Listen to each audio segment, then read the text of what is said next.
Hello friends, मैं सुधीर स्वागत करता हूं आप सभी का आपके अपने चैनल स्कोर मैक्स पे। और आज हम डिस्कस करने वाले हैं आपकी IBO 4 की यूनिट 14 जिसका नाम है customs clearance of import cargo. तो जब आप कोई प्रोडक्ट या कोई गुड्स इंपोर्ट करते हैं दूसरी कंट्री से तो उसकी आप किस तरह कस्टम क्लियरेंस लेते हैं उसके बारे में। तो सबसे पहले हम बात करते हैं कस्टम क्लियरेंस करते क्योंकि इसका रीजन क्या है कस्टम क्लियरेंस का। तो कस्टम क्लियरेंस आपको पता है कि जब आप कोई भी प्रोडक्ट दूसरी कंट्री से मंगाते हैं अपनी कंट्री में तो उसको पहले कस्टम क्लियरेंस देनी होती है। वहां पर चेक किया जाता है उस प्रोडक्ट को कि आपने जो प्रोडक्ट मंगाया है क्या वो हमारी गवर्नमेंट के आइज में सही है, हमारे लॉज के हिसाब से है। आप कोई ऐसा प्रोडक्ट तो नहीं मंगा रहे हमारी कंट्री में जो कि हमारी कंट्री के लिए कह सकते हैं डेंजरस हो। तो नॉर्मली कस्टम क्लियरेंस के अंदर वही सब आता है। तो कस्टम क्लियरेंस की बात करते हैं ऑब्जेक्टिव्स। तो सबसे पहला ऑब्जेक्टिव होता है चेक स्मगलिंग। तो चेक स्मगलिंग के अंदर देखते हैं कि हम इसमें ट्रांजेक्शन्स को देखते हैं कि इसमें आप कोई ऐसी ट्रांजेक्शन्स तो नहीं कर रहे जो कि हमारे लॉज के कह सकते हैं अगेंस्ट में हो, हमारी गवर्नमेंट ने उन चीजों को बैन कर रखा हो लेकिन आप उन चीजों को इंपोर्ट कर रहे हो। तो सबसे पहले इसका ऑब्जेक्टिव होता है स्मगलिंग को चेक करने के लिए। दूसरा होता है रेगुलेट ट्रेड। रेगुलेट ट्रेड कैसे करेंगे, क्योंकि जब आपकी कुछ पॉलिसीज होंगी, आपके पास कुछ रूल्स होंगे, आप कस्टम क्लियरेंस के थ्रू या कस्टम कैसे डिपार्टमेंट के थ्रू अपने ट्रेड को रेगुलेट करते हैं। आपको इसे पता होता है कि आप कितना ट्रेड कर रहे हैं, आपको कैसी पॉलिसीज बनानी चाहिए। अगर कोई वायोलेशन करता है किसी प्रोविजन का, कोई पॉलिसी का, किसी रूल्स का, तो उसके अगेंस्ट क्या एक्शन लिया जाएगा, वो सब कुछ होता है इसमें। तीसरा होता है एजेंसी फंक्शन। तो हमारे पास बहुत सारी एजेंसीज हैं, ऑर्गेनाइजेशंस हैं जो कि हमारे एक्सपोर्ट इंपोर्ट को बढ़ाने के लिए काम करती हैं। जैसे आपकी फैमा है या आपकी क्वालिटी इंस्पेक्शन एक्ट है या आपके जितने भी एक्ट हैं। तो उन सभी एक्ट्स में क्या होता है कि उन सभी को कुछ इंफॉर्मेशन चाहिए होती हैं, डाटा चाहिए होता है अपने वर्क को करने के लिए। तो हमारी जो सेंट्रल जो कस्टम रिस्पॉन्सिबिलिटी होती है कस्टम डिपार्टमेंट की कि उन सभी ऑर्गेनाइजेशंस को, उन सभी कह सकते हैं एजेंसीज को इंफॉर्मेशन प्रोवाइड करना जिससे वो अपने काम को प्रॉपर तरीके से कर सकें, चाहे वो उनके प्री शिपमेंट इंस्पेक्शन का काम हो, चाहे उनके क्वालिटी कंट्रोल का काम हो। लास्ट होता है आपका कलेक्शन ऑफ ट्रेड डाटा। तो जब भी आप एक्सपोर्ट करते हैं, इंपोर्ट करते हैं, हर कंट्री चाहती है कि उसके पास एक एग्जैक्ट डाटा हो रिलेटेड टू ट्रेड कि वो कितना एक्सपोर्ट कर रही है, कितना इंपोर्ट कर रही है। क्योंकि जितना एक्सपोर्ट करेगी उतना उसके पास कह सकते हैं फॉरेन एक्सचेंज का इन्फ्लो होएगा कंट्री में, उतना डेवलप होएगी उसकी इकोनॉमी। और अगर वो इंपोर्ट ज्यादा करेगी तो उस कंडीशन में उसकी कंट्री से दूसरी कंट्री में उसका फॉरेन एक्सचेंज का आउटफ्लो होएगा। तो इन सभी चीजों को रेगुलेट करने के लिए, बैलेंस करने के लिए, मैनेज करने के लिए हमारा जो कस्टम क्लियरेंस है जरूरी है। तो ये आपके 4 पॉइंट्स हैं कस्टम क्लियरेंस के: check smuggling, regulate trade, agency function, collection of trade data. अब लीगल फ्रेमवर्क के बारे में बात करते हैं हमारे जो इंपोर्ट कार्गो होता है। तो लीगल फ्रेमवर्क हम इस चैप्टर के या हम इस बुक के फर्स्ट चैप्टर से देखते आ रहे हैं कि किस तरह लीगल फ्रेमवर्क काम करता है। मतलब इसके अंदर कुछ एक्ट्स होते हैं, कुछ रेगुलेशंस हैं जो कि आपके ट्रेड को कह सकते हैं कि आप रेगुलेट करते हैं, उन्हें मोनिटाइज चेक करते हैं कि उनमें कोई ऐसी एक्टिविटी ना हो जो कि हमारी गवर्नमेंट की नज़रों में गलत हो। तो इसके अंदर काफ़ी सारे एक्ट्स हैं जो कि हमारे एक्सपोर्टर्स को, इंपोर्टर्स को फैसिलिटीज़ प्रोवाइड करते हैं, फाइनेंशियल असिस्टेंस प्रोवाइड करते हैं रिलेटेड टू उनके ट्रेड। तो इसमें आप देख सकते हैं जैसे आपका फॉरेन ट्रेड डेवलपमेंट एक्ट है 1992, कस्टम एक्ट है 1962। प्रिवेंशन, आपकी जो प्रिवेंशन विंग होती है वो चेक करती है कि आपकी कंट्री में कोई आप ऐसा मूवमेंट ना हो गुड्स का जो कि अनऑथराइज हो, ट्रांजेक्शन्स आपकी ऐसी कोई ना हो जो स्मगलिंग से रिलेटेड हो, अनऑथराइज हो या ह्यूमन ट्रैफिकिंग हो, इन सब से रिलेटेड। आपका कस्टम टैरिफ एक्ट आपका देखता है कि आपके प्रोडक्ट पे सही से आप से जो ड्यूटीज उन्हें कलेक्ट होती है, जो हमारा रिवेन्यू होता है गवर्नमेंट का एक्सपोर्ट या इंपोर्ट से टैरिफ ड्यूटी के थ्रू, उसको कलेक्ट कर सके। या आपके जितने भी अदर्स एक्ट आते हैं, चाहे फैमा है, चाहे टी एक्ट है, कॉफी एक्ट है, आर्म एक्ट है, आपका टेक्सटाइल एक्ट है, स्मगलिंग एक्टिविटीज एक्ट है। तो ये सारे एक्ट क्या है, क्योंकि इन सब को हम पहले भी पढ़ चुके हैं। हमारे फर्स्ट चैप्टर की अगर हम बात करें तो उसके अंदर हमने हमारा फॉरेन ट्रेड डेवलपमेंट एक्ट किया था, कस्टम एक्ट किया था, आपका कस्टम टैरिफ एक्ट किया था, फैमा किया था हमने वहां पर। तो ये सारे एक्ट्स क्या है, ये आपके लीगल फ्रेमवर्क ही हैं। क्योंकि चाहे आप पहले चैप्टर की बात करें चाहे इसमें, क्योंकि जो लीगल फ्रेमवर्क है वो कभी भी चेंज नहीं होता आपका। वही एक्ट वो वहां पर भी थे और वही एक्ट यहाँ पर आपके सेम एज इट इज हैं। तो आप इन एक्ट्स को अगर और पढ़ना चाहते हैं इनके बारे में तो आप डिस्क्रिप्शन में जाकर लिंक देख सकते हैं आपके पहले चैप्टर का, वहां से आपको इनके बारे में डीप एक्सप्लेनेशन मिल जाएगा। अब बात करते हैं basic information, documents and duties. तो जब भी आप कोई भी इंपोर्ट करते हैं तो उसमें कुछ ना कुछ हमें पता होना चाहिए कि उसमें क्या चीज़ लगती है, क्या इन्फॉर्मेशन होनी चाहिए, क्या डॉक्यूमेंट्स होते हैं और किस तरह वहां पर ड्यूटीज को पे किया जाता है। क्योंकि जब जब भी आप कोई काम करते हैं तो उससे रिलेटेड आपके पास बेसिक इन्फॉर्मेशन होनी चाहिए। तो उसी के बारे में इसमें बताया गया है। तो सबसे पहले हमें बताया गया है कि मोड्स ऑफ ट्रांसपोर्ट, कि अगर आप एक्सपोर्ट करें चाहे इंपोर्ट करें, आप कुछ भी करें, तो आप किसी ना किसी मोड ऑफ ट्रांसपोर्ट का यूज करोगे अपने प्रोडक्ट को एक्सपोर्ट या इंपोर्ट करने के लिए। तो नॉर्मली हमारे पास 5 मोड है ट्रांसपोर्ट के। सी रूट, अगर आप सी रूट का यूज करते हैं तो आप अपने प्रोडक्ट को कह सकते हैं लोड या डीलोड सी पोर्ट पे करोगे, सी कस्टम पोर्ट पे। दूसरा आपके पास एयर रूट, एयर रूट के अंदर आपका जो एरिया होता है जहां पर आप उसको लोड और डिलोड करते हैं, जहां से आप अपने प्रोडक्ट की एंट्री कराते हैं अपनी कंट्री में, वो आपका कहलाता है एयर कस्टम पोर्ट। बात करें मल्टी मॉडल ट्रांसपोर्ट ऑपरेटर्स, तो आपकी इसमें कंटेनर्स आ जाते हैं जो कि आपके प्रोडक्ट को किसी दूसरी कंट्री में एक्सपोर्ट करते हैं, इंपोर्ट करते हैं आप कंटेनर्स की हेल्प से। नेक्स्ट आपका लैंड रूट, इसके अंदर आपका रेल्स आ जाती हैं, रोडवेज आ जाते हैं, वो सब कुछ। लास्ट आपका पोस्ट पार्सल होता है। इसके अंदर आप अपनी कंट्री में किसी प्रोडक्ट की एंट्री के लिए फॉरेन पोस्ट ऑफिस का यूज करते हैं। फॉरेन पोस्ट ऑफिस के थ्रू कोई प्रोडक्ट आपकी कंट्री में इंपोर्ट होता है या आप दूसरी कंट्री में एक्सपोर्ट करते हैं। तो नॉर्मली ये तो होते हैं आपके मोड ऑफ ट्रांसपोर्ट जब आप इंपोर्ट करते हैं या एक्सपोर्ट करते हैं। अब बात करते हैं इंपोर्ट थ्रू कोरियर। अब कई बार हम जरूरी नहीं है कि इन मेथड्स का यूज करें अपने प्रोडक्ट को एक्सपोर्ट करने के लिए या इंपोर्ट करने के लिए। तो बहुत सारी एजेंसीज को ये परमिशन दी गई है, राइट्स दिए गए हैं कि वो कुछ कैटेगरीज के गुड्स के कुछ आइटम्स को अपनी कह सकते हैं कोरियर के थ्रू इंपोर्ट कर सके। तो इसके अंदर जो इनका मैक्सिमम लिमिट दी गई है, इन्हें एक फैसिलिटी दी गई है कि आप इस लिमिट तक के प्रोडक्ट की जो वैल्यू होती है, वेट होता है, उसको कोरियर के थ्रू एक्सपोर्ट या इंपोर्ट कर सकते हैं। तो इसमें जो इंपोर्ट की वैल्यू दी गई है वो 32 kg डिसाइड की गई है। 32 kg तक का आपका जो गुड्स होता है उसको आप इंपोर्ट कर सकते हैं with the help of courier. अब दूसरी बात है अप्रूव्ड प्लेसेस। तो अप्रूव्ड प्लेसेस क्या होते हैं? तो ये कुछ पॉइंट्स है हमारी एंट्री हमारी कंट्री में जो कि अप्रूव है किसी भी प्रोडक्ट के वेसल्स के लिए, उसकी लोडिंग और अनलोडिंग के लिए। ये गवर्नमेंट ने एक तरह से ऑथराइज प्लेसेस कर रखे हैं जहां पर आप अपने गुड्स को उतार सकते हैं और जहां से अपने गुड्स को लोड कर सकते हैं शिप पे दूसरी कंट्री में एक्सपोर्ट के लिए। अब बात करते हैं इंपोर्ट जनरल मैनिफेस्ट। तो इसे हम आईजीएम भी कहते हैं। तो ये आपका होता है कि जब भी आप अपनी कंट्री में किसी दूसरी कंट्री से प्रोडक्ट को मंगाते हैं तो उससे रिलेटेड आपको उससे एंट्री की इंफॉर्मेशन अपनी पोर्ट अथॉरिटी को या कस्टम अथॉरिटी को देनी होती है कि आप इस तरह के कह सकते हैं प्रोडक्ट को अपनी कंट्री में इंपोर्ट कर रहे हैं। तो उस चीज से रिलेटेड आपका जो इन्फॉर्मेशन होती है आपके अराइविंग से पहले 24 घंटे पहले आपको वो डिटेल प्रोवाइड करनी होती है अपनी जो पोर्ट अथॉरिटी होती है या कस्टम अथॉरिटी होती है, उनको आपको सेटिस्फाई करना होता है, क्योंकि जब वो सेटिस्फाई होंगे तभी वो आपके प्रोडक्ट को अपने पोर्ट पर आने देंगे। नेक्स्ट होता है कस्टम हाउस एजेंट। अब कस्टम हाउस एजेंट की बात करें तो ये एक तरह से सर्विस प्रोवाइड करते हैं हमारे एक्सपोर्टर्स को या इंपोर्टर्स को, क्योंकि जब आप एक्सपोर्ट करते हैं इंपोर्ट करते हैं तो वहाँ पर बहुत सारे कह सकते हैं प्रोफेशनल काम होते हैं, यहाँ पर जो लाइसेंस लेने होते हैं या डॉक्यूमेंटेशन वर्क होते हैं, तो उनको हमारा एक्सपोर्टर और इंपोर्टर ना कर इस एजेंट की हेल्प से वो उन कामों को फिलफिल करते हैं। बात करते हैं एंट्री इनवर्ड परमिशन। अब एंट्री इनवर्ड परमिशन की बात करें तो इसके अंदर आपका जो लोडिंग होती है कि मतलब आपको परमिशन मिल जाएगी कि अब आपका जो प्रोडक्ट है पोर्ट पर आ चुका है, उसके बाद उस प्रोडक्ट को अपने पोर्ट पर उतारना और वहां से अपने वेयर हाउस तक ले जाना, उससे रिलेटेड आपको एक परमिशन चाहिए होती है।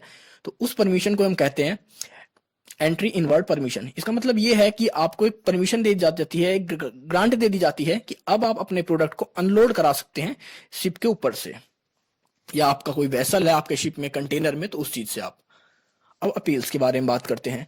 तो अपील्स क्या होता है कि अगर आपका कोई जैसे कोई आपने इंश्योरेंस है, आपका कोई एक्ट है, आप किसी भी तरह से ट्रेड कर रहे हैं, एक्सपोर्ट कर रहे हैं, इंपोर्ट कर रहे हैं, और अगर कोई आपका जो पर्सन है वो कुछ गलत करता पाया जाता है, अनऑथराइज एक्टिविटीज करता है, या कुछ उसके साथ उसने कोई क्लेम फाइल किया, उसका क्लेम नहीं मिल पाया, या कुछ भी ऐसा ऐसे एक्टिविटीज या ऐसे वर्क जो कि अनऑथराइज हो, तो वहां पर वो क्या करेगा, अपील करेगा एक फिक्स टाइम लिमिट के अंदर। वो कह सकते हैं आप 3 महीने का टाइम होता है जैसे आपका ऑर्डर होता है, उसके बाद 3 महीने तक आपके पास टाइम होता है कि आप अपील कर सकते हैं। इसमें होता है कि आपको एक तरह से अगर आपके अगेंस्ट कुछ हुआ है, आपकी कोई कह सकते पेमेंट नहीं हुई है, आपके प्रोडक्ट मिस हो गए हैं, इससे रिलेटेड कोई भी मतलब आपके ऑर्डर से रिलेटेड, कस्टम अथॉरिटी से रिलेटेड कोई भी अपील हो तो वो आप कर सकते हैं अपने डेट ऑफ ऑर्डर से 3 महीने के अंदर अंदर। तो ये अपील्स के अंदर बात करी गई है इसके अंदर। अब बात करते हैं डॉक्यूमेंट्स की कि किन डॉक्यूमेंट्स का यूज किया जाता है आपके इंपोर्ट के अंदर। तो सबसे पहला होता है bill of entry. Bill of entry मतलब जब आप किसी दूसरी कंट्री से किसी प्रोडक्ट को अपनी कंट्री में इंपोर्ट करते हैं तो आपको एक बिल ऑफ एंट्री कह सकते हैं, एविडेंस होता है आपके पास कि आप इस प्रोडक्ट को अपनी कंट्री में इंपोर्ट कर रहे हैं। तो बिल ऑफ एंट्री एक तरह से कस्टम डिपार्टमेंट को दिया जाता है, उन्हें बताया जाता है, इन्फॉर्म किया जाता है कि हम इस प्रोडक्ट को इस क्वालिटी में इस अमाउंट पर अपनी कंट्री में इंपोर्ट कर रहे हैं इस यूज के लिए। तो वो होता है आपका bill of entry. Normally bill of entry आपको पता है कि एक तरह से कस्टम क्लियरेंस के लिए एक एविडेंस होता है कि जिसके बिहाफ पर बाद में आप उस पोर्ट से उस कस्टम डिपार्टमेंट से अपने प्रोडक्ट को कह सकते हैं वहां से उसे ले सकते हैं, उसकी क्लियरेंस करवा सकते हैं। तो बिल ऑफ एंट्री आपके 3 तरीके की होती है। तो पहली होती है bill of entry for home consumption. तो मतलब आप कोई ऐसा प्रोडक्ट वहां पर अपनी कंट्री में इंपोर्ट कर रहे हैं जो कि आपकी कंट्री के यूज के लिए है। हो सकता है हमने कोई ऐसा मतलब रॉ मटेरियल नहीं कहेंगे यहाँ पर हम, ऐसा प्रोडक्ट जो कि हम कस्टमर के लिए इंपोर्ट कर रहे हैं दूसरी कंट्री से। तो उस प्रोडक्ट के लिए आपकी बिल जो आपकी जो बिल ऑफ एंट्री होती है वो होम कंजम्पशन के कह सकते हैं आप कॉलम्स में आती है, या इसका जो पार्टीशन होता है उसके अंदर आती है। दूसरी होती है bill of entry for warehousing. अब कई प्रोडक्ट आप दूसरी कंट्री से इंपोर्ट तो कर लेते हैं लेकिन आप उसको भी मैन्युफैक्चर नहीं करते या उसको रीमैन्युफैक्चर नहीं करते, जो भी एक्टिविटीज के लिए आप उसको यूज करना होता है आप उसको कुछ टाइम तक उनके वेयर हाउस में सेव कर देते हैं, वेयर हाउस में छोड़ देते हैं। फिर आपको जैसी नीड होती है वैसे आप उस प्रोडक्ट को वहां से निकालते रहते हैं, लेते रहते हैं, क्लियरेंस कराते रहते हैं। तो वो होता है आपका वेयर हाउसिंग। एक होता है आपका ex bond bill of entry. अब ex bond bill of entry की बात करें तो इसके अंदर नॉर्मली बात करी जाती है कि जब भी आप किसी दूसरी कंट्री में मतलब अपने प्रोडक्ट को इंपोर्ट कर रहे हैं किसी दूसरी कंट्री से, तो हम चाहते हैं कि अब हमारा जो प्रोडक्ट वहां के वेयर हाउस में पहुंच चुका है हमारी कंट्री के, वहां से उस प्रोडक्ट को हम किस तरह बाहर निकालेंगे, उसकी किस तरह क्लियरेंस लेंगे, अपने प्रोडक्ट को रिमूव करेंगे कस्टम के वेयर हाउस से। तो ये वो बिल ऑफ लीडिंग होती है, बिल ऑफ एंट्री होती है कि इसके थ्रू इसके बाद ही हम अपने प्रोडक्ट को जो उस वेयर हाउस में सेव था, वेयर हाउस में स्टे था हमारा प्रोडक्ट, वहां से उस वेयर हाउस से उस प्रोडक्ट को वहां से हम निकाल सकते हैं। जो इसका कलर होता है वो इसका ग्रीन कलर होता है। अब बात करते हैं एडवांस बिल ऑफ एंट्री। अब एडवांस बिल ऑफ एंट्री क्या होता है कि बिल ऑफ एंट्री तो आपने देखा कि जब हम किसी दूसरी कंट्री से कोई प्रोडक्ट को मंगाते हैं तो हमें एक एविडेंस होता है, ये डॉक्यूमेंट होता है जिसके थ्रू हम प्रूफ कर पाते हैं कि हाँ हमने इस प्रोडक्ट को मंगाया है और हमें इस प्रोडक्ट की अब क्लियरेंस चाहिए। अब एडवांस बिल ऑफ एंट्री तो मतलब जब कई बार हम अपने प्रोडक्ट का इंपोर्ट कर रहे हैं दूसरी कंट्री से, लेकिन जरूरी नहीं है कि हम उसके 2 दिन पहले 4 दिन पहले ही उस चीज के बारे में उन्हें कह सकते हैं नोटिस प्रोवाइड करें या उन्हें इन्फॉर्मेशन प्रोवाइड करें या उनसे परमिशन ले अपने प्रोडक्ट को अपनी कंट्री में लाने के लिए। तो इसमें होता है कि उन्हें 30 दिन पहले ही, जैसे आपको प्रोडक्ट नेक्स्ट मंथ मंगाना है तो आप उसे 30 दिन पहले ही अपने अराइवल से अपनी जो अथॉरिटी होती है, इंपोर्ट कार्गो की अथॉरिटी होती है, वहां पर आप एक तरह से एप्लीकेशन फाइल कर देते हैं एडवांस बिल ऑफ एंट्री के लिए। तो ये आपके 30 दिन पहले आप इसको कह सकते हैं एप्लीकेशन देते हैं। आपका जो इंपोर्टर होता है एप्लीकेशन देता है, अपने वेसल का नाम प्रोवाइड करता है कि किस किस तरह उसके प्रोडक्ट आएंगे, किस वेसल से आएंगे, किस शिप में आएंगे, और इसमें उसे एडवांस लाइसेंस मिल जाता है। मतलब जो प्रोडक्ट अभी तक तो उसके पास आया नहीं है उसकी कंट्री में, लेकिन उसने उसके बारे में पहले से ही डिक्लेरेशन दे दिया है, उसके बारे में बता दिया है, वो प्रोडक्ट उस लाइसेंस के 30 दिन के अंदर आ जाना चाहिए उसके पास। मतलब अगर आपने आज बिल ऑफ एंट्री वहां पर एडवांस बिल ऑफ एंट्री के लिए एप्लीकेशन फाइल करी है तो नेक्स्ट 30 डेज में आपका जो प्रोडक्ट है वो आ जाना चाहिए। वो जो आपकी एडवांस बिल ऑफ एंट्री होती है वो सिर्फ आपके नेक्स्ट 30 डेज के लिए काम करता है ये डॉक्यूमेंट। हम बात करते हैं documents to be enclosed with bill of entry invoice. तो मतलब जब आप बिल ऑफ एंट्री सबमिट करते हैं अपने पोर्ट अथॉरिटी को या वेयर हाउस अथॉरिटीज को जहां से आप अपने प्रोडक्ट क्लियरेंस लेते हैं, तो वहां पर कौन कौन से डॉक्यूमेंट्स लगते हैं। तो सबसे पहला आपका इनवॉइस लगती है। तो इनवॉइस, क्योंकि कोई भी आप काम करते हैं तो इनवॉइस एक तरह से आपका कॉन्ट्रैक्ट होता है इंपोर्टर और एक्सपोर्टर के बीच में प्रोडक्ट्स की क्वालिटी, क्वांटिटी और प्राइस से रिलेटेड। इसके बाद आपका लाइसेंस हो गया, आपकी पैकिंग लिस्ट हो गई, आपकी इंश्योरेंस पॉलिसी हो गई, आपका डिलीवरी ऑर्डर हो गया, एलओसी मतलब आपका लेटर ऑफ क्रेडिट हो गया, गेट डिक्लेरेशन हो गया, importers declaration, certificate of origin and other documents. तो ये सारे डॉक्यूमेंट्स होते हैं जो कि अटैच किए जाते हैं आपके बिल ऑफ एंट्री के साथ जब हम अपने प्रोडक्ट्स को कह सकते हैं रिमूव करते हैं वहां के वेयर हाउस से या उसकी क्लियरेंस लेते हैं पोर्ट अथॉरिटीज से। अब बात करते हैं एक्सचेंज रेट के बारे में। तो एक्सचेंज रेट होता क्या है कि अब आपका जो कह सकते हैं, आप बिल ऑफ एंट्री के टाइम पे जो भी अमाउंट पे करते हैं, जो ड्यूटीज पे करते हैं, वो किसके हिसाब से लगाई जाती हैं, इसके अंदर वो सब कुछ आता है। तो आपकी जो ड्यूटीज होती हैं वो नॉर्मली दो तरीके से लगाई जाती हैं। एक होती है आपकी स्पेसिफिक ड्यूटी, एक होती है आपकी एड वलोरम ड्यूटी। अब स्पेसिफिक ड्यूटी क्या होती है, तो इसमें होता है कि आपके प्रोडक्ट की जितनी क्वालिटी है, मतलब उनके लीटर कितने हैं, कितने केजी का आपका प्रोडक्ट है, कितने मीटर्स में उसने स्पेस लिया है, उसके हिसाब से उसके ऊपर स्पेसिफिक ड्यूटी लगाई जाएगी। लेकिन अगर हम बात करें एड वलोरम ड्यूटी की, तो ये होती है कि आपके जो टोटल इंपोर्ट की वैल्यू क्या है, मतलब आपकी इंपोर्ट की वैल्यू को काउंट करता है ये, और उसके बाद उस बेस पर ये उसके ऊपर ड्यूटीज लगाता है। तो स्पेसिफिक ड्यूटी होती है किसी प्रोडक्ट की क्वांटिटी के ऊपर लगाई जाती है, उसकी वैल्यू के क्वांटिटी के ऊपर लगाई जाती है। नॉर्मली देखा जाता है कि आपका प्रोडक्ट कितने नंबर्स में है, कितने लीटर्स में है, या कितने केजीज में है, तो ये उसके ऊपर लगती है। लेकिन जो एड वलोरम ड्यूटी होती है, ये आपके ओवरऑल इंपोर्ट ऑर्डर की जो वैल्यू होती है उसके ऊपर लगाई जाती है। और नॉर्मली आपकी अब जो ड्यूटीज लगती हैं वो किस तरह लगती हैं, तो आपकी अगर ड्यूटीज की बात करें तो उनका रेट्स होता है तो तीन तरह होता है। एक आपका होता है होम कंजम्पशन के लिए, आप कोई प्रोडक्ट दूसरी कंट्री से अपनी कंट्री मंगा रहे हैं, मतलब ये फाइनल कस्टमर्स के लिए आप किसी प्रोडक्ट को दूसरी कंट्री से अपनी कंट्री में इंपोर्ट करते हैं, तो उनका एक अलग रेट होता है ड्यूटीज का, और हरदम वही रेट लगता है ड्यूटी का जो कि आपके प्रेजेंट टाइम पे एलिजिबल होता है। दूसरा होता है आपका वेयर हाउसिंग का। वेयर हाउसिंग, अगर आप किसी प्रोडक्ट को अपनी कंट्री में इंपोर्ट करते हैं और वेयर हाउसिंग के अंदर उसे आपको सिक्योर कर देते हैं, रख देते हैं, और आपको जैसे नीड होती है उसके बाद आप उस प्रोडक्ट को वहां से क्लियरेंस लेते रहते हैं। और आपका जो थर्ड होता है advance bill of entry for home consumption. तीसरा होता है कि आपका जो आप होम कंजप्शन के लिए इंपोर्ट कर रहे हैं, लेकिन आप उसके लिए आपने एडवांस बिल ऑफ एंट्री वहां पर प्रेजेंट किया है। तो इन तीनों बिहाफ पर इनकी कोई रेट्स हमारे पास एक्यूरेट नहीं है, क्या रेट्स होती हैं, बस इनके बारे में यही है कि इसके अंदर वो रेट आपकी अप्लाई होंगी जो कि डेट ऑफ कॉन्ट्रैक्ट या date of presentation of bill of entry जो आपके रिकॉर्ड्स में होगी। अब बात करते हैं टाइप्स ऑफ ड्यूटी के बारे में। तो नॉर्मली आपकी basic duty, auxiliary duty, surcharge, additional duty और countervailing duty, anti dumping duty, educational cess.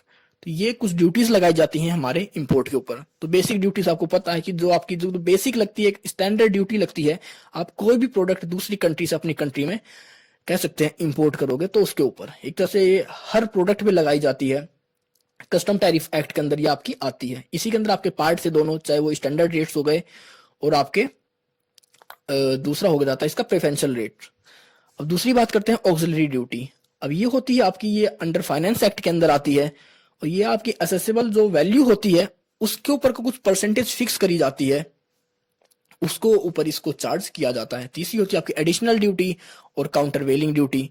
अब काउंटरवेलिंग क्या होता है, तो काउंटरवेलिंग का मतलब जब आपने कोई प्रोडक्ट दूसरी कंट्री से अपनी कंट्री में मंगाया, मतलब इंपोर्ट किया, लेकिन उसकी हो सकती है कुछ ना कुछ उस कंट्री ने उसकी वैल्यू कम कर दी हो आपकी कंट्री में बेचने के लिए, तो उस कंडीशन में हम उसके ऊपर ड्यूटी के ऊपर कुछ ना कुछ एडिशनल ड्यूटी लगा देते हैं, जिसके थ्रू हमारी कंट्री के जो मैन्युफैक्चरर्स हैं, सप्लायर्स हैं, जो मार्केटर्स हैं, वो उस प्रोडक्ट की कॉस्ट को इजीली compete कर सकें। आपकी नेक्स्ट है एंटी डंपिंग ड्यूटी और एजुकेशनल सेस। तो एजुकेशनल सेस हमारी गवर्नमेंट जो भी एक्सपेंस करती है हमारे एजुकेशन के ऊपर, तो उसकी जो रिकवरी होती है, उसका जो एक्सपेंस का कह सकते हैं रिकवरी के लिए, उसके लिए फाइनेंस जो कलेक्ट करती है ये, तो उसके लिए हर इंपोर्ट पर कुछ ना कुछ उसका कुछ परसेंट एजुकेशन सेस के लिए लिया जाता है, जिसका यूज करते हैं कि एजुकेशनल इंफ्रास्ट्रक्चर को डेवलप करने के लिए, एजुकेशनल फैसिलिटीज को बढ़ाने के लिए, इन सभी के लिए।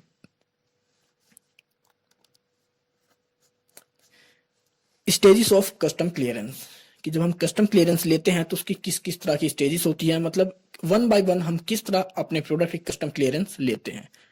तो सबसे पहला होता है present bill of entry along with other relevant documents to the import department of the custom house. तो सबसे पहले हमारे जो डॉक्यूमेंट्स होते हैं हमारे बिल ऑफ एंट्री के साथ रिलेटेड, मतलब रेलिवेंट डॉक्यूमेंट्स, जैसे आपका इनवॉइस हो गया, आपका लेटर ऑफ क्रेडिट हो गया, एक्सपोर्टर्स डिक्लेरेशन हो गया, ओरिजिन ऑफ गुड्स हो गया, इन सभी सर्टिफिकेट्स के साथ आपको अपने बिल ऑफ एंट्री को सबमिट करना होता है, प्रेजेंट करना होता है आपके department of the custom house के पास। उसके बाद वो आपकी जो चेक करते हैं आपके बिल ऑफ एंट्री को। अब यहाँ पर सिर्फ आपके बिल ऑफ एंट्री को चेक किया जाता है कस्टम डिपार्टमेंट के थ्रू या कस्टम हाउस के थ्रू। इसके बाद देखते हैं documents and information are scrutinized and checked. अब इसके बाद देखते हैं कि आपकी जो इन्फॉर्मेशन है, आपने जो अपने डॉक्यूमेंट्स में प्रोवाइड करी है, उन डॉक्यूमेंट्स को चेक किया जाता है, क्योंकि आपके दूसरे स्टेप में वो सिर्फ बिल ऑफ एंट्री को चेक करते हैं और तीसरे में देखते हैं फिर इसके बाद वो आपके डॉक्यूमेंट्स को, जैसे आपका इनवॉइस हो गया, आपका लेटर ऑफ क्रेडिट हो गया, बिल ऑफ लेडिंग हो गया, आपके अदर डॉक्यूमेंट्स। इसके बाद bill of entry is mark as assessment and appraisement to the concern appraiser. इसके बाद आपकी जो बिल ऑफ एंट्री होती है उसे मार्क कर दिया जाता है असेसमेंट और अप्रेसमेंट के लिए for the two the concern appraisal. मतलब एक अप्रेजर के लिए उस आपके जो बिल ऑफ एंट्री है उसको मार्क कर दिया जाता है कि हाँ ये यहाँ पर वेरीफाई हो चुकी है, चेक हो चुकी है। इसके बाद अप्रेजर में एक assessment on the basis of given information in the document. अब अप्रेजर क्या होता है कि आपके एक वैल्यू कैलकुलेट करेगा वो कि आपको कितनी वैल्यू पे करनी है इंपोर्ट के वहां पर ड्यूटी के लिए। तो आपकी इंफॉर्मेशन मैच करेगा डॉक्यूमेंट्स की और उसके बिहाफ पर आपकी एक वैल्यू कैलकुलेट करेगा आपके ड्यूटीज और टैक्सेस की। The custom assessed bill of entry is returned to the importer for depositing duty within a period of 7 days। अब जो हमारा इंपोर्टर होता है उसे उसके डॉक्यूमेंट मिल जाते हैं और इसके बाद उसे 7 डेज का टाइम दिया जाता है कि उसकी जो ड्यूटीज बनी है उस प्रोडक्ट के लिए उसको वो वहां पर सबमिट कर दे। Exporter submitted deposited the duty to the cash department, original bill of entry is detached and send for record. अब यहाँ पर जो हमारा एक्सपोर्टर होता है, मतलब यहाँ पर हम कहेंगे कि जो हमारा जिसने प्रोडक्ट को मंगाया है दूसरी कंट्री से अपने पास, तो अब उसके पास होता है कि वो जो भी उसकी पेमेंट थी रिलेटेड टू प्रोडक्ट से, तो उस प्रोडक्ट को जाकर उसकी जो ड्यूटी होती है वो कैश डिपार्टमेंट के पास जाएगा और उस ड्यूटी को वहां पर पे करेगा और वहां पर जो उसका बिल ऑफ एंट्री होता है उसको डिटैच कर लेता है और सेंड कर देता है रिकॉर्ड ऑफ एंट्री के लिए। मतलब एक रिकॉर्ड रखने के लिए कि अब अगर इन फ्यूचर कुछ होता है तो उसके पास एक रिकॉर्ड होना चाहिए उस एंट्री का। सॉरी, यहाँ पर एक्सपोर्टर नहीं इंपोर्टर आएगा क्योंकि हम इंपोर्टर के पर्सपेक्टिव से बात कर रहे हैं, इंपोर्टर। इसके बाद the documents are given to the importer for present to the dock superintendent for physical examination of good. अब इसके बाद हमारे इंपोर्टर को एक डॉक्यूमेंट मिल जाता है जिससे कि वो प्रेजेंट करता है डॉक सुपरिटेंडेंट के पास फिजिकल एग्जामिनेशन ऑफ गुड्स, क्योंकि अब उसके पास प्रूफ आ गया कि हाँ उसने इस प्रोडक्ट को मंगाया है। अब जो डॉक सुपरिटेंडेंट होता है वो उस प्रोडक्ट को जाकर फिजिकली एग्जामिन करेगा हमारे इंपोर्टर की एप्लीकेशन पर, इंपोर्टर के फाइलिंग के बाद जब वो उसे कागज दिखा देगा, उसके डॉक्यूमेंट्स उसको प्रेजेंट कर देगा। अब इसमें आपका जो डॉक सुपरिटेंडेंट होएगा वो मार्क करेगा डॉक्यूमेंट्स को और आपके लिए एक इंस्पेक्टर हायर करता है या एग्जामिनर को ऑर्डर देता है या कहता है कि अब वो जाकर आपके प्रोडक्ट की फिजिकल एग्जामिनेशन करे। तो आपका जो इंस्पेक्टर होता है या एग्जामिनर कह सकते हैं आप, वो आपके प्रोडक्ट को एग्जामिन करता है। After inspection the examiner send the bill to the dock superintendent with out of charge. अब वो गया, उसने आपके प्रोडक्ट को देखा, उसने चेक करा कि आपने सारी ड्यूटीज अपने प्रोडक्ट के हिसाब से पे करी है, आपके प्रोडक्ट वही हैं जो कि आपने बिल ऑफ एंट्री में शो करे हैं।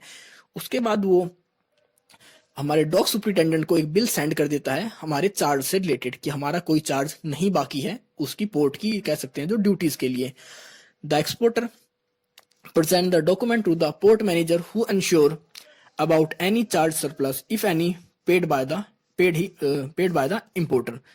अब इसके बाद अगर हमारा जो डॉक सुपरिटेंडेंट के पास जो सर्टिफिकेट आया था, जो बिल आया था हमारे चार्जेस से रिलेटेड, अगर उसके अंदर हमारा कोई चार्ज नहीं रह जाता फिर तो ठीक है कि अब हमें हमारा गुड्स मिल जाएगा। और अगर हमारा कोई वहां पर चार्ज रहता है जो हमें पे करना है तो उसके बारे में उस बिल में बताया गया होगा। अब हमें उस बिल को फिर से उसी कैश डिपार्टमेंट के पास जाकर सबमिट करना होगा जो हमारा रिमेनिंग बिल है, चाहे वो पोर्ट का हो चाहे वहां पर कस्टम चार्जेस का हो। हमारे बिल सबमिट होने के बाद सारी ड्यूटीज को पे करने के बाद जो आपका पोर्ट मैनेजर होता है वो आपको एक ऑर्डर इशू कर देता है on the base of which goods are taken out of the customs area. मतलब जिन प्रोडक्ट को, जिन गुड्स को उन्होंने अपने कस्टम एरिया में लिया था इंस्पेक्शन के लिए या अपने अंडर अभी कवर कर रखा था, अब वो पोर्ट मैनेजर आपको एक ऑर्डर इशू कर देता है कि अब आप अपने प्रोडक्ट को वहां से रिलीज कर सकते हैं। तो ये प्रोसेस होती है कि किस तरह आप कस्टम क्लियरेंस लेते हैं। अब जो दूसरा आपके बाद आता है प्रोसीड्यूर ऑफ कस्टम क्लियरेंस। तो प्रोसीड्यूर आपका जो है सेम ही है आपके स्टेप्स के साथ, इसमें सिर्फ आपके 2 पॉइंट नए जुड़े थे। एक होता है आपका चेक सेकंड और एक आपका चेक फर्स्ट। तो ये क्या पार्ट है, क्योंकि जैसे हमने अभी स्टेजेस ऑफ कस्टम क्लियरेंस बात करी थी तो उसके अंदर सब कुछ सेम है आपके प्रोसीड्यूर से, सिर्फ ये 2 पॉइंट हमारे पास नए आए थे प्रोसीड्यूर के अंदर, तो इनके बारे में बात कर लेते हैं। तो सेकंड चेक क्या होता है इसके बारे में मैं आपको बता दूं। तो जब भी हमारा प्रोडक्ट, जैसे बिल ऑफ एंट्री था, हमने कस्टम डिपार्टमेंट को दिया।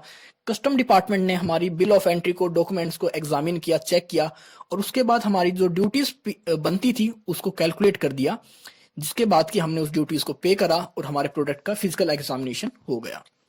अब ये तो होता है कि जब हमारे प्रोडक्ट की वो वैल्यू को समझ पाए। तो मतलब अगर जो कस्टम डिपार्टमेंट होता है या कस्टम एरिया होता है, जब या कस्टम मैनेजमेंट जो भी होता है आपके पास, जहां से आप अपने प्रोडक्ट्स की कह सकते हैं रिकवरी करते हैं, यहाँ से अपने प्रोडक्ट की क्लियरेंस कराते हैं, अगर वो आपके प्रोडक्ट को चेक कर पाए, आपके डॉक्यूमेंट्स को एग्जामिन कर पाए, आपकी गुड्स की वैल्यू को कैलकुलेट कर पाए, तो वो होता है आपका चेक सेकंड। मतलब उसके अंदर वो आपके प्रोडक्ट की वैल्यू को खुद कैलकुलेट भी कर पा रहे हैं, आपके प्रोडक्ट को एग्जामिन भी कर पा रहे हैं और आपके प्रोडक्ट को ढूंढ भी लिया। क्योंकि हो सकता है आपका जो प्रोडक्ट था उन्हें मिल गया पोर्ट पर, वो गए, उन्होंने उसको चेक किया, एग्जामिन किया, उसकी वैल्यू निकाल ली। तो ये होता है आपका चेक सेकंड। लेकिन जब बात करते हैं चेक फर्स्ट की, हो सकता है जो इंपोर्टर का प्रोडक्ट था, जो गुड्स थे, उससे हमारी जो कस्टम अथॉरिटी थी ढूंढ नहीं पाई, या उस प्रोडक्ट को कह सकते हैं उसकी वैल्यू नहीं कैलकुलेट कर पा रही ड्यूटीज के लिए। तो उस कंडीशन में हम चेक फर्स्ट कहते हैं। इसके अंदर वो जो भी हमारे प्रोडक्ट होते हैं, जो कि हमारे इंपोर्टर ने इंपोर्ट करे होते हैं दूसरी कंट्री से यूज के लिए, उससे रिलेटेड हमारे जो कस्टम अथॉरिटीज होती हैं उनके पास सफिशिएंट इंफॉर्मेशन नहीं होती कि वो उसको पहचान सकें, उसकी वैल्यू को कैलकुलेट कर सकें। तो इसके अंदर आपका जो एओ होता है, हमारी जो कस्टम अथॉरिटी होती है, वो क्या करती हैं कि इसके लिए वो सुपरिटेंडेंट को हायर करती है, पेपर्स को, मतलब एक अलग मेथड अपनाती हैं, क्योंकि उनके पास प्रॉपर वे में डॉक्यूमेंट्स नहीं थे आपके प्रोडक्ट से रिलेटेड। तो इसके अंदर वो होता है कि आपके प्रोडक्ट का जो फिजिकल एग्जामिनेशन होती है वो डॉक सुपरिटेंडेंट करता है विदाउट आपके पेपर्स या डॉक्यूमेंट्स के हिसाब से। क्योंकि अगर उसके पास डॉक्यूमेंट्स आपसे रिलेटेड, आपके इंपोर्ट से रिलेटेड, तो वो मतलब चेक फर्स्ट आएगा। अगर आपके इंपोर्ट से रिलेटेड उसके पास डॉक्यूमेंट्स नहीं है, इंफॉर्मेशन नहीं है, तो वो आपका आएगा चेक फर्स्ट के अंदर। अब जो इसका इस चैप्टर का लास्ट पॉइंट है ईडीआई। तो ईडीआई जैसा कि आप समझते हैं कि आज के टाइम पे आपका जो जितना भी ट्रांजेक्शन है, जितना भी एक्सपोर्ट इंपोर्ट है, उसको मैनुअली ना कर कर इलेक्ट्रॉनिक फॉर्म में करने लगे हैं। तो वही आपका ईडीआई है। तो जिस जिस तरह आपका ट्रेड बढ़ रहा है, हम अपने सारे मैनुअल वर्क को रिप्लेस कर दे रही हैं इलेक्ट्रॉनिक वर्क से। तो ये होता क्या है, ईडीआई आपका एक कंप्यूटर टू कंप्यूटर एक कम्युनिकेशन एस्टेब्लिश किया जाता है, जिसके थ्रू हम अपने डॉक्यूमेंट्स को उनके पास भेजते हैं, वेरीफाई करते हैं, उनको रिकॉर्ड करते हैं। तो इसके अंदर जो स्टेप्स होते हैं वो आपको मैं बता दूं ईडीआई के अंदर। तो सबसे पहले आपका जो इंपोर्टर होता है अपने जितने भी प्रोडक्ट की इंफॉर्मेशन है उसको रिकॉर्ड करेगा, एंटर करेगा उसके डाटा को अपने कंप्यूटर में। उसके बाद जो उसका कंप्यूटर होगा वो उस डाटा को प्रोवाइड करेगा या सेंड करेगा आपके डिपार्टमेंट ऑफ इंपोर्ट्स के बारे पर, डिपार्टमेंट ऑफ इंपोर्ट्स को। इसके बाद आपका फिर जो कंप्यूटर होता है वो कनेक्ट होता है कस्टम डिपार्टमेंट से। मतलब आपने जो डाटा अपने कंप्यूटर में फीड करा, एंटर करा अपने इंपोर्टेड गुड्स का, अब वही डाटा आपके जो कस्टम डिपार्टमेंट है उनके कंप्यूटर सिस्टम पर पहुंच चुका होता है। तो वहां से वो उसकी एक चेकलिस्ट निकालते हैं, आपका जो कस्टम डिपार्टमेंट होता है उसको हैंड ओवर कर देते हैं आपके सीएचए को फॉर द स्क्रूटनी, और कह सकते हैं आप चेक करने के लिए कि कस्टम के पास एक डाटा पहुंच चुका है। अपने एजेंट्स को वो एक लिस्ट दे देते हैं आपके प्रोडक्ट की, कि अब वो जाएं और उस प्रोडक्ट को चेक करें आपके ऑर्डर के हिसाब से। इसमें आपकी जो बिल ऑफ एंट्री होती है वो इलेक्ट्रॉनिक फॉर्म में भेजी जाती है। और आपका जो फिर बिल ऑफ एंट्री होती है, जैसे हमने भेजी अपनी बिल ऑफ एंट्री अपने कस्टम डिपार्टमेंट को या कस्टम ऑर्गेनाइजेशन को, कस्टम कमेटी को, तो उसके बाद वो क्या करते हैं, उस चीज को अप्रूवल देते हैं कि उन्होंने चेक करा हमारे गुड्स को, हमारे गुड्स हमारी जो हमने एंट्री डाटा फीड करा था उसके हिसाब से थे। उसके बाद हमें वो एक तरह से अप्रूवल दे देते हैं कि हाँ आपका गुड्स सब ठीक है, आपका वही प्रोडक्ट है जो आपने हमें एंट्री में शो किया है। इसके बाद फिर होता है कि आपकी जो ड्यूटी होती है वो पे करनी होती है आपको ईडीआई के अंदर। जब आपका जो अप्रूवल मिल जाता है आपका बिल ऑफ एंट्री का, उसके बाद आपका जो इंपोर्टर होता है वो बिल्स पे कर देता है, मतलब ड्यूटीज को पे करता है, या तो बैंक में पे करेगा ड्यूटीज को, या ट्रेजरी के अंदर बिल उसको पे करेगा। अब आपका जो बिल ऑफ एंट्री होता है वो ट्रांसफर हो जाता है जो आपका शेड सुपरिटेंडेंट होता है। मतलब आपने ड्यूटीज पे कर दी, तो उसके बाद आपका जो बिल ऑफ एंट्री होता है वो ट्रांसफर होता है शेड सुपरिटेंडेंट, मतलब उस एरिया में जहां पर कि आपके प्रोडक्ट को रखा गया था एग्जामिनेशन के लिए या इंस्पेक्शन के लिए। वहां पर वो आपके प्रोडक्ट को चेक करते हैं, एग्जामिन करते हैं, और फिर वो एक आपको नेक्स्ट डॉक्यूमेंट दे देते हैं आउट ऑफ चार्ज, मतलब अगर आपने सारी ड्यूटीज पे कर दी थी और आपका प्रोडक्ट भी सही था, एग्जामिन कर लिया गया, फिजिकली भी उसकी वैल्यू कैलकुलेट कर ली, और अगर आपका कोई चार्ज नहीं बनता उस प्रोडक्ट के ऊपर, तो वहां से एक तरह से इलेक्ट्रॉनिक डॉक्यूमेंट जनरेट हो जाता है आउट ऑफ चार्ज का। ये देता है आपका सेड अप्राइजर, मतलब आप उनकी तरफ से आपको एक परमिशन मिल चुकी है कि अब आपका कोई भी चार्ज बकाया नहीं है, रिमेनिंग नहीं है। और उस कॉपी को लेने के बाद, आउट ऑफ चार्ज को लेने के बाद, अब जो आउट ऑफ चार्ज होता है ये हमारे किसको मिलता है, इंपोर्टर को। At this stage 3 copies of electronically processed bill of entry are generated. अब इसमें आपकी जो बिल ऑफ एंट्री होती है इसके बाद 3 कॉपी जनरेट होती हैं। पहली कॉपी हम कस्टम कॉपी कहते हैं, डुप्लीकेट कॉपी होती है ऑनर कॉपी, और तीसरी कॉपी होती है हमारी एक्सचेंज कंट्रोल कॉपी। क्योंकि इसमें जो हमारी कॉपीज होती हैं वो अलग अलग जगह जाती हैं, एक तुम्हारे ओनर के पास आएगी, एक कॉपी हमारे कस्टम डिपार्टमेंट के पास जाएगी, और एक कॉपी जाएगी जहां से हम उस चीज की पेमेंट करेंगे, लाइक कह सकते हैं आप बैंक के पास या एग्जिम बैंक के पास। तो ये सारी आपकी कॉपी जब फाइल हो जाती हैं उसके बाद ही आप अपने प्रोडक्ट्स को, जो आपका शेड सेट सुपरिटेंडेंट होता है, उसके बाद ही आप अपने प्रोडक्ट्स की कह सकते हैं जो क्लियरेंस ले सकते हैं। तो ये था आपका ईडीआई सिस्टम, क्योंकि किस तरह आप अपनी एंट्रीज को मैनुअली ना कर अब इलेक्ट्रॉनिक फॉर्म में करते हैं। तो आपका चैप्टर खत्म होता है। आई होप आपको समझ में आ गया होगा। अगर आपको कोई इशू है, कोई डाउट है, तो कमेंट सेक्शन में कमेंट करके मुझसे पूछ सकते हैं, नहीं तो आप मुझे मेरे इंस्टाग्राम अकाउंट पर फॉलो कर सकते हैं। तो मिलते हैं जल्दी एक नई वीडियो के साथ, तब तक के लिए take care, goodbye friends.